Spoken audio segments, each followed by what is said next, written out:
What's up, guys? So the day has finally come. We have the elusive 10x Harima event with 2x Ancients, and as you can see, they're really trying to make me buy some shards for it.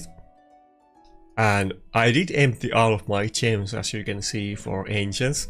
We don't have a crazy amount, but probably we can get maybe at least one Ancient. Hopefully that's good enough for Harima. There was already like 10 people asking me in Discord DMs or tagged me in different Discords that when are you gonna pull? Everybody wants to see if I get lucky or not today. But the thing is, I already talked about this before with a couple other people. Even though I'm totally, of course, gonna pull all of my Ancients for this event. But if you really want to get Harima and you're gonna wail for her, it's still better bang for your buck to buy Prism Shards during the event for it, just because there's so many different champions these days, and Next doesn't really do that much. It's much better to pull on the Prism pool, and obviously you can't do that on Voids and Mythics, but you can do it on the normal Shards. And I have kind of decided already this year that whenever we get an event for Harima, I'm gonna buy those Prism Shards. So I'm not gonna buy Ancients today, but if we get lucky and I pull Harima today, then I'm never gonna buy Prism Shards in my life. So probably Plarium doesn't want that to happen. Also, we got a couple new champions and we can quickly take a look at them afterwards. But okay, let's just get to the pulls. I really wish this was my lucky day and I will get Harima. If I get Harima, I can just forget about Ancient Shards and Sacred Shards. They are kind of irrelevant at this point, apart from possible new crazy champions that we might get at some point.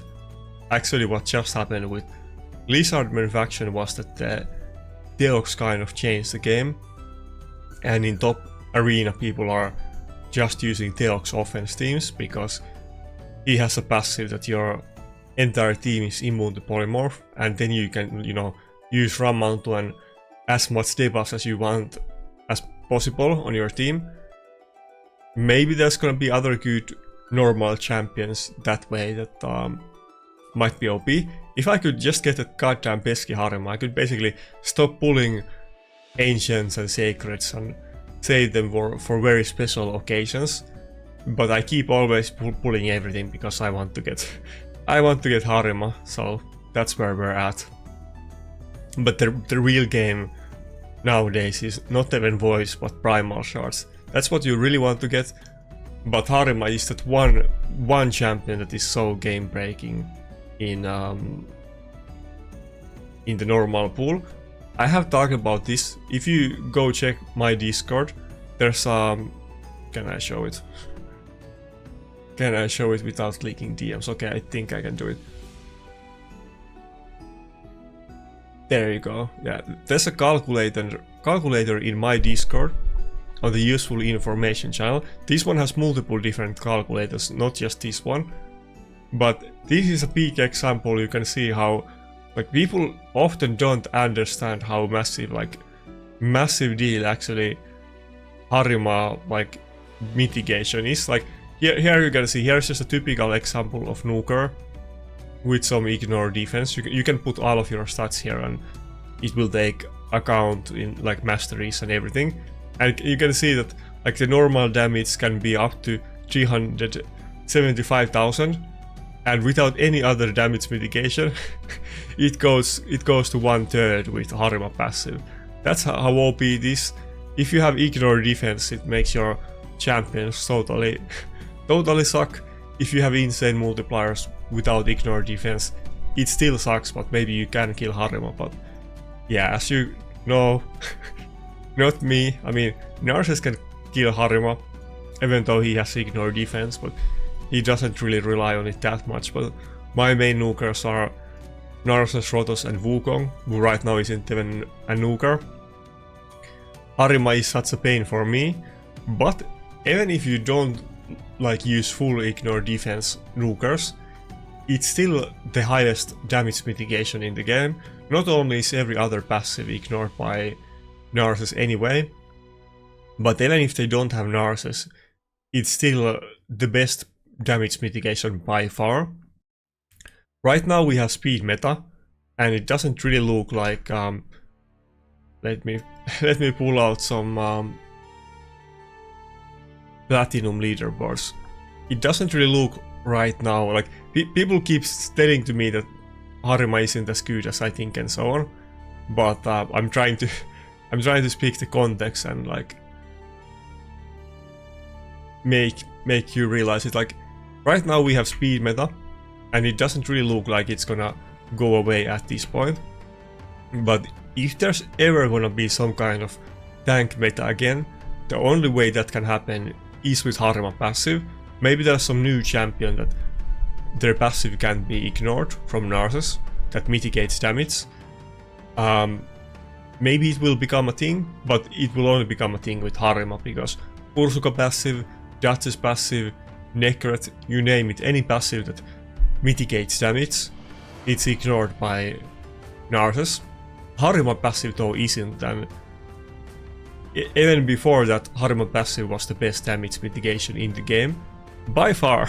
So, like, it's totally possible that in some future meta, if there's some other good champion that synergizes with Harima, that might make a strong defense team, it's still possible that Harima could become meta even in Classic Arena, even though it never really has been meta there. But it certainly is super OP in Live Arena, let's put it that way, and I would make most out of it. Okay, let's see what we get. That was a long rant, but I have strong opinions about Harima. I literally don't care about anything else. If I get 180 rares and one Harima, that would be insanely good. By the way, I'm gonna sell all of the rares, so this video is not for the faint-hearted. I don't need sick chickens, and we don't have enough inventory space, so. But yeah, good luck to everybody else that didn't pull yet. I hope everybody gets Harima. Of course, many other people already got Harima, and all of them tagged me in Discord about it.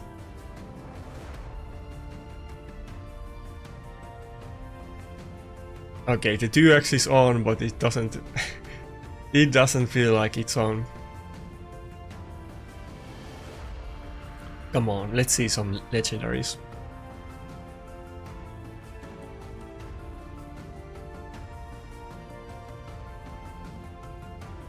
You can empower epics these days, so that's a thing.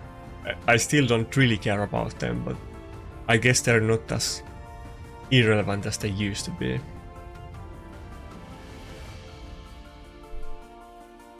I'm sure +4 seniors would be decent in Curse City. Oh, come on.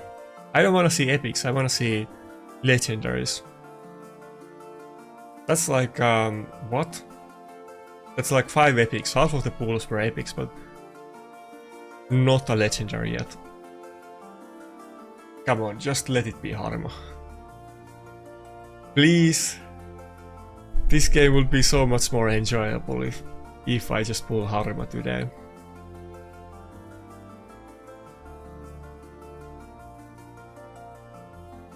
Nah. Clock-eyed, he's the budget Duchess. There's no need for another reviver, though he does do kind of interesting thing that he does have increased defense, and before there wasn't other revivers that did this except Siphi. But the thing is that I'm gonna get Maud very soon, and Maud is gonna be better than this, so he's never gonna get even ranked up, I don't think.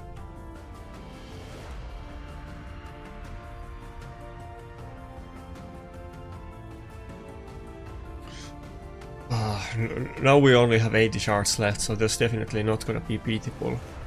I don't know if we can get another legendary.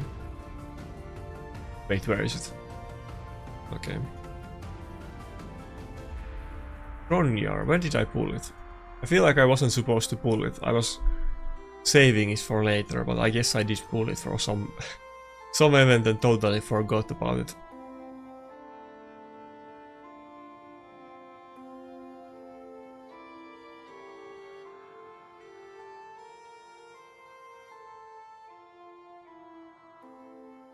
But yeah, that is raid for you. You need to pull a lot of shards and you have insanely tiny chance to get whatever you want, unless you bought mythicals when they were new and there was only a couple mythicals. But getting any specific champion in raid is like super impossible. Like in every other thing, pretty much. Like there's other games with the exact same mechanics, and it's way easier to get a specific champion. Like it's guaranteed that you can get whatever you want if you save for it and you pull during an event where that champion is in the pool. Basically, kind of like Prism shard events that we have here, except that you don't have to buy them and you can just grind them like normal shards.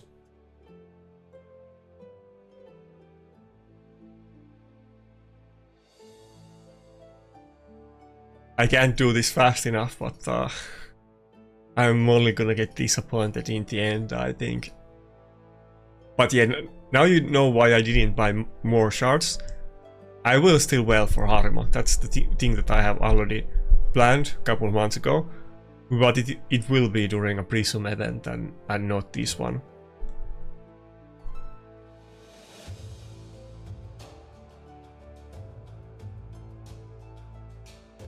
Come on. Again, we're getting a lot of epics. I wish it was a lot of legendaries instead.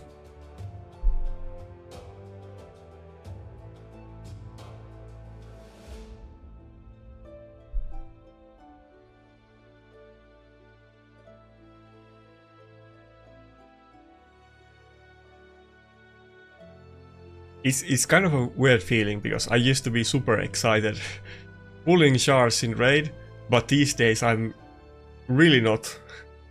I think the chance of getting a good pull is like astronomical, and the chance of getting just a legendary or mythic champion by itself is very low. Oh, we got a second one. Ah, Verkumkar. One of the worst champions in the game. Yeah, that's how it is. There is a Harima 10x event and we haven't got lucky. We got 2 legendary champions, but very tiny chance that it would have been Harima. Even with the 10x. But okay, you can't win it every time, I hope. I hope we win during the next let's make one room. During the next Prism Shard event. I think I'll get the free content creator game back, like on the weekend at some point. They are kind of inconsistent about it. I'll probably buy 10 more ancients, but I don't have my hopes up on that one. But yeah, that's it. Didn't get an Harima to be expected. But let's quickly take a look. We have a couple new champions. Only 2, like literally a couple.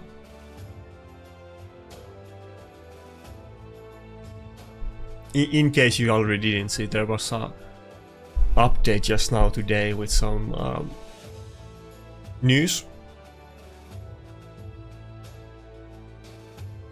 Wait, is it already Hydra balance? Update 9.1 will introduce a new personal rewards to Hydra class.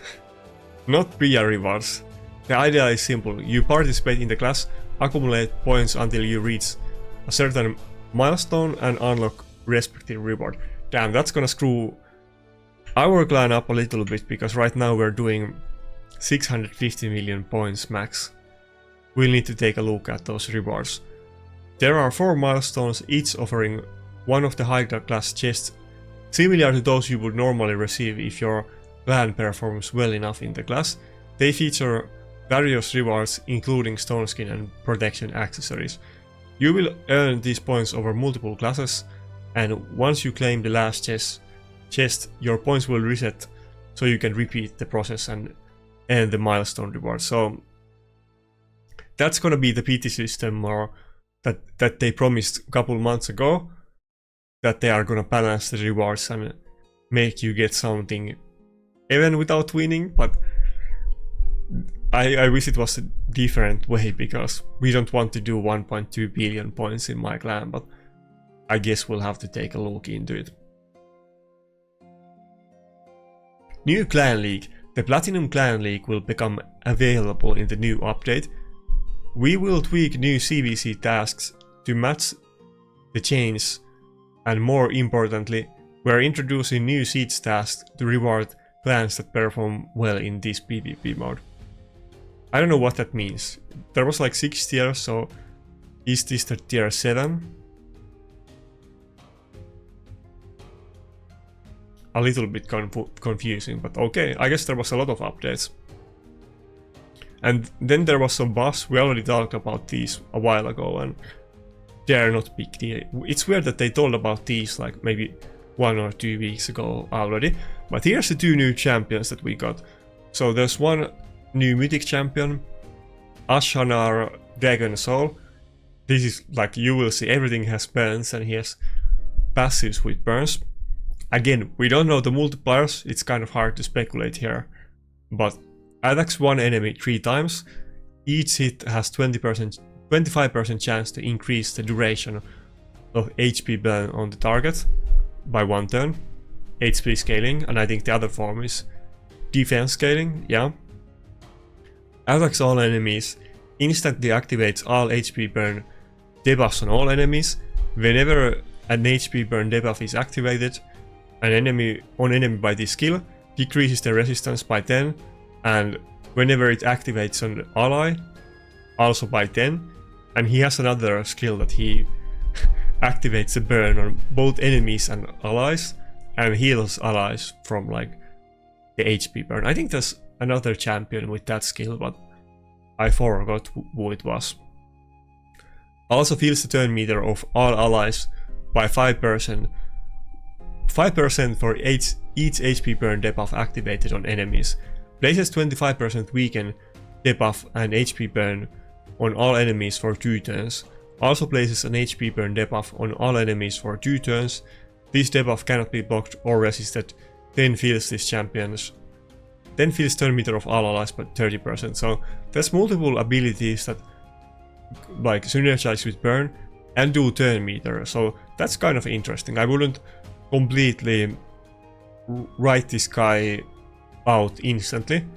This sounds kind of good, but there is other 8-speed burn champions like Gizmark, who is one of the best, and Gizmark still has the issue that he can get polymorphed, so I'm not really sure if this is gonna be comparable to Gizmark, to be honest, but seems kind of good actually. Each active HP burn debuff placed by this champion increases their max HP by 5% up to 25. HP burn debuff placed on allies heal them instead of damaging. And I think the other form has the same passive ability as well. Attacks one enemy 2 times. Each hit has 35% books to 50% chance of repeating once if the target is under HP burn debuff. Don't know multiplier, but it could be maybe really hard hitting skill, who knows. Attacks one enemy if the initial target is under HP burn debuff, then will repeat the attack on all enemies. The repeated attack will ignore 20% of each target's defense. This doesn't sound super high, but he gets more of it from the passive as well. Attacks all enemies. Before attacking, places increased defense buff and crit damage buff on this champion for 2 turns. Then places provoke debuff for 1 turn on targets under HP burn debuff. As like he wasn't already getting polymorphed. If the target of this skill is a boss under HP burn debuff, places provoke debuff for 2 turns instead. Provoke would be better for PvP too, because... Wait, I'm getting confused. It says provoke twice. Oh, it says 2 turns instead. Oh, I thought it meant taunt. Never mind. Taunt would be way better, of course, because you couldn't get polymorphed with that. This attack cannot be weak hit when hitting enemies under HP burn debuff. It's kind of good because Mythicals can weak hit, but it's not really that big deal, I don't think. All of these champion skills will ignore 15% of the enemy defense if they're under HP burn, and then burns heal allies if they damage them. So this seems kind of mediocre mythical until we see the multipliers. I think something like Gizmak is gonna be better. Gizmak is super good, and they both have the same weakness with polymorph, so we'll see about that, but I don't think he's the worst mythic either. It seems kind of useful for PvP. And then we have a Faction Lord champion. This also seems kind of intended for PvP. I don't think this is gonna be like Theox though and super relevant. Not unless he also got the passive from Theox that you cannot be polymorphed, but attacks one enemy 2 times. After a second hit, heals all allies by 5% of this champion's max HP. Also has 10% chance of granting extra turn. Attacks one enemy, has 80% chance of placing 60% decreased defense debuff for 2 turns. After attacking the initial target, attacks all other enemies, has 80% chance of placing 60% decreased defense for 2 turns. I don't know why they have these weird like things on their skills that they first hit one enemy and then the rest. It doesn't say surplus damage, so it's not gonna be like Wukong or Tranda, I think, that the AoE scales from the initial damage, but I guess we'll see when it's live. Attacks all enemies 2 times. Each hit has 100% chance of placing a stun debuff for 1 turn. Now obviously this is kind of good if you can go first. The thing is that in the current meta, chances are that every single champion in the enemy team is in Stone Skin, so it's not very practical actually, even though it sounds super good. But you basically need to go first on multiple champions and like buff strip them, and then maybe you can place this stun. But if that's what you're going for, then Galatir can do both of these things by themselves, and he can already buff strip and lock out on the same skill, and you could just lock out the enemy normally and not care about the stone skin and so on, so it doesn't really seem that big deal anymore. One faction ally, before attacking, has 100% chance of removing all buffs from all enemies. Now this sounds interesting. This does exactly what I was just talking about with Galatir and Grixia. If he got the polymorph immunity like Theoxstar, then this would be very interesting. And keep in mind, this is with faction ally bonuses, so you need to have to really commit to Skinwalkers, and we can look at that in a second. It's not like there isn't some good Skinwalkers champions now, especially with Marius, but committing to faction specific teams is basically potential for Siege and Classic Arena, but kind of impossible in Live Arena. 2 faction allies builds this champion's turn meter by 15% for each stun debuff placed by this skill. 3 allies, this skill will ignore 50% of each target's resistance. And then passive, when an ally uses multi-hit skill, each subsequent hit after first deal 15% more damage. This is clearly meant to be used together with Marius, and wait till you see this. Whenever an ally hits an enemy, has 10% chance of placing stun debuff for 1 turn, and Marius hits everybody with his skills because they are AoE. I don't know, I think this is gonna apply with multi-hit skills, so if Marius hits everybody 3 times, does this have 30% chance of applying it? This does sound kind of strong. combined with the fact that he has his own guaranteed stun with a buff strip. 2 faction allies. Whenever an ally inflicts a critical hit, heals their turn meter by 5%. 3 faction allies. Allies will ignore 30% of defense against enemies under stun. Now we're talking, so not only are we gonna get massive turn meter increase and stuns, and he can himself do a buff strip, but we even get ignore defense if they have stun, so you have some kind of bigger incentive to have them stunned. This does sound kind of good, I'm not gonna lie, but now the main thing is that how good team can you actually pull off with him on Skinwalkers. Now, I'm gonna say right off the bat that obviously not as good as the Theox team on Skinwalkers, but these faction specific teams are definitely intended by Plarium to be something that people wail for sieges, and I'm sure this is gonna be a very viable potential team for sieges, so let's take a look at this. Obviously you're gonna run Marius with him.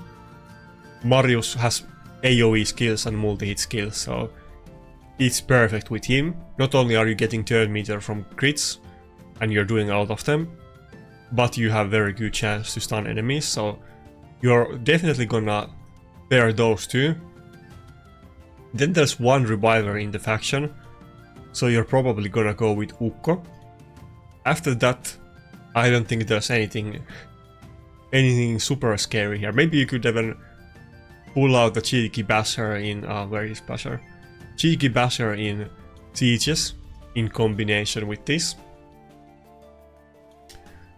What else would you really want? I think those are the main ones. I mean, Wukong is obviously a strong contender. You could run Dragas too, but if you're already running Marius and the new guy, I don't think you need another nuker, so probably not gonna be Ragas. And I don't think the Rooster has that kind of support utility. I think he's mostly like a nuker with like decreased defense and that kind of stuff. Yeah, I think those are gonna be the core team. I think you're definitely still gonna run Ukko, especially since he also has AoE hits and buff strip, so you have higher chance to get rid of the stone skin and land the stuns. And in combination with like Marius, Ukko, and what was its name, the new guy, I guess you're definitely gonna get rid of the stone skin. The issue is that how many times are you gonna get polymorphed along the way, but I think that's gonna be the new team to run in sieges on this faction. Don't think this is gonna be good enough for a classic arena though, because it's gonna be super inconsistent getting polymorphed. But as long as you don't get polymorphed, I think it's gonna be super strong. I think if there was like, they kind of need like one more good champion with some kind of really strong utility. Like if Siphi was in this faction or something like that, then it will be super OP. But maybe you guys can figure out something that I didn't, like what's the best pick as the last champion. The issue is that usually mythic champions have very big utility and one of their forms is basically a support. But Mesomel and the Rooster guy, Galleos, neither one of them has really like support form, so they don't really pair with this. Of course you could just run them as a nuker, but I think that would be kind of overkill. Anyway, that's the shard pulls. No Harima, that's the new champion. Let me know what you think about another faction lord. There's still many left, so there's still high chance that there might be something even better that you want to wail for that is going to change the game. So keep that in mind. I think I might probably save my ancients and sacreds just in case. Maybe Night Revenant gets some OP faction lord or something like that, or maybe some other faction. Keep that in mind. I think I'm not gonna pull them anymore after we got rid of the Harima event, and I had to save them for that But that's it for this video. Have a nice day and see ya.